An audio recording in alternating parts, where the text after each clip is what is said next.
There's a developing situation in Saudi Arabia. We should all be aware of it. Not only have the Saudis arrested prominent princes and business people, they've also had to field a rocket which went over the capital, Riyadh. And the Saudi foreign minister calls that an act of war. No big... those are the words he used. Joining us now, John Bolton, former U.S. ambassador to the United Nations.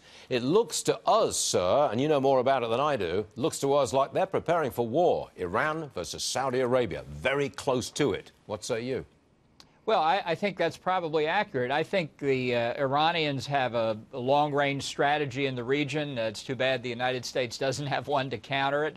But whether it's providing missiles to the Houthi rebels in Yemen who fired this rocket, to financing Hamas in the Gaza Strip and Hezbollah in Lebanon, or what they've done very successfully with our assistance to help eliminate the ISIS caliphate in Iraq and Syria and build a military arc from Iran through Iraq to the Assad regime in Syria to Hezbollah in Lebanon, all including now the nuclear weapons program. The Iranians are on the march. There's no doubt about it. The Saudis, the others on the Gulf are very worried, and they should be. Is Saudi Arabia safe?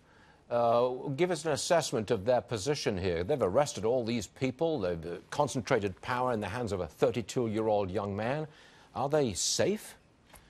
Well, I have a view that I think is in the minority among the observers so far. There's no doubt that the Crown Prince, Mohammed bin Salman, has consolidated power over the past several months, culminating in these arrests. There's no question in my mind that he's on top. There's a lot of rumors in Saudi he may be crowned king almost any time. But I'll just say this. I think the United States should have a contingency plan for a Shah of Iran scenario. I don't think this is over in Saudi Arabia. I don't think it's the conflict among the Gulf states, Qatar being isolated at the moment. I don't think that's over either. I think there's a lot of play here for terrorism within the Arab world, not to mention Iranian meddling. So in answer to your question, yes, I think things are continuing to come unstuck in the Middle East, and I think that could have a significant impact, for example, on the price of oil.